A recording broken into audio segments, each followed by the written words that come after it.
Hi, it's Pete from Embrace Property here, and I just want to welcome you to this short video today on hidden costs and unexpected costs from refurbishing a property.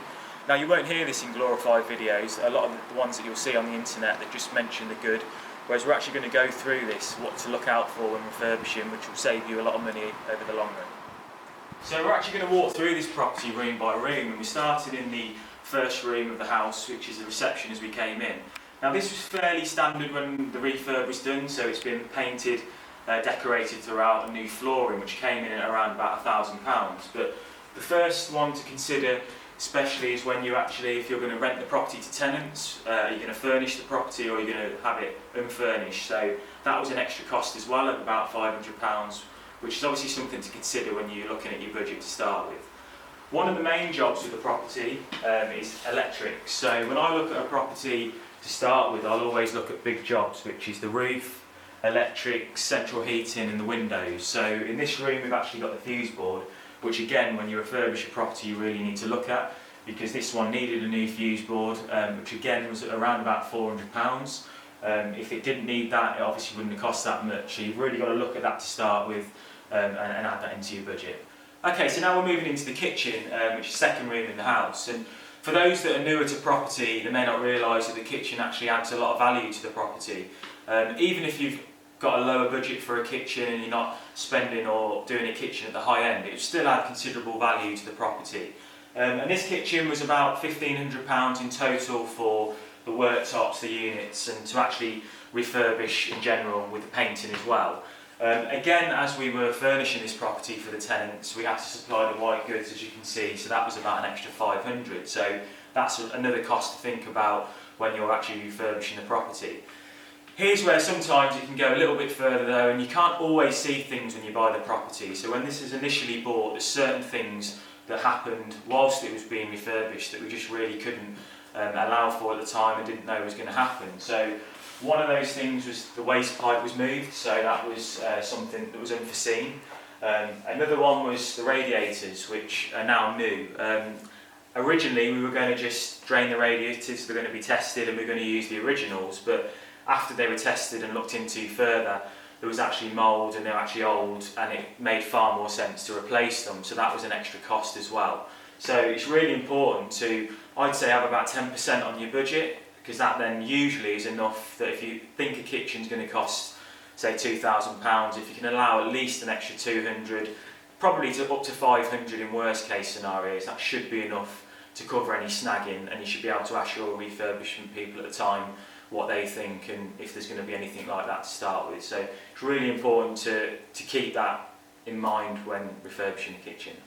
Okay, so now we're in the bathroom, which as you can see has been fully refurbished to a really good standard. Not the biggest bathroom, but it's fairly standard of the area in Coventry that we're in.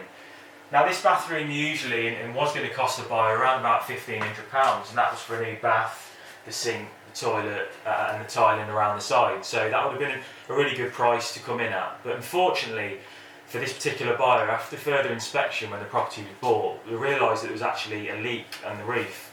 And it's actually a felt roof, a flat roof, which obviously couldn't be expected at the time, and that meant that essentially they ended up having an extra cost of around about £1,000, which they thought it might even be more at the time, but because we've got our own contractors and a good team around us, we were able to keep costs down to a minimum. But it was just something that couldn't be foreseen. So again, once doing your calculations at the start, if you've said £1,500 for a bathroom, don't rely on that. Always have a buffer in place, because things can happen, and when they do, you want to be prepared.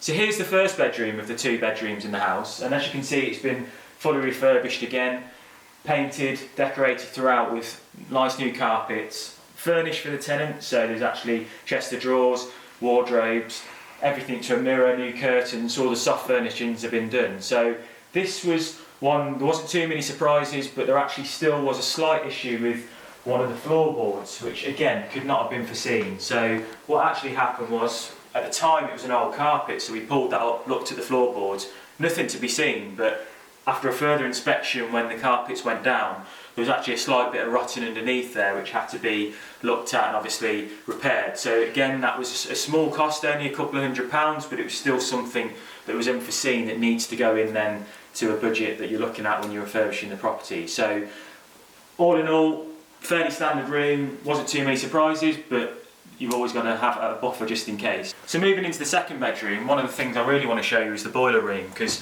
that can be a big cost when refurbishing a property if not looked at properly. So the boiler in there, which was a Worcester Bosch boiler, and actually again when we viewed the property really looked like it was fine, it was working, it wouldn't need replacing, but it was capped off. And the problem sometimes with boilers being capped off is you can never be completely sure if they're working when they have been capped off. So you've actually got to keep in mind that potentially if you needed a new boiler it could cost you up to £2,000, which is a real cost that could really eat into your budget. So always look at the boiler, make sure if it looks really old it's likely to need replaced, but if it doesn't look too old then it's unlikely it'll need replaced, and luckily this one didn't.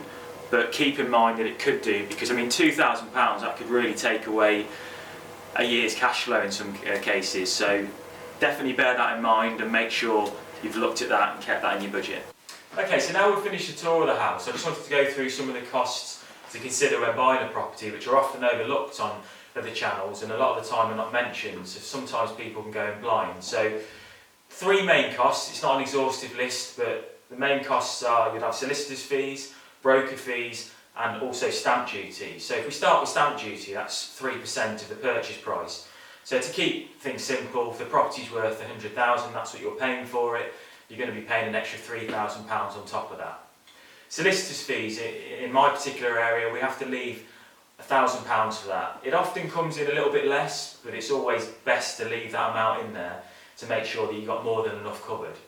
And then one that a lot of people forget is the broker fee, because you've not just got the broker fee, you've also got the survey fee potentially with the bank as well. So you may find a broker who actually gets paid a commission from the bank and doesn't charge you a commission, but a lot of the times the brokers will as well, and this can be anywhere in the region of £300 up to £500. Put that on top of the fact of the survey fee you may need to pay to the bank. Again, the property sometimes you'll have a survey done through a bank and they offer a free survey, but you certainly can't rely on this. So again, those are in the region of anywhere from £400 to £600 at the moment in today's market, what we're seeing with different banks. So all in all, you've got to look at these costs and make sure you've taken these into consideration before you even get to your refurb. So I hope you found this useful. There's going to be a lot of videos on the channel. If you could like and subscribe if you have, that'd be greatly appreciated, because our aim is to provide content that's not just glorified content, it gives people real solid guidance on what they need to look for when buying property. So again, hope you found this useful and look forward to speaking to you soon.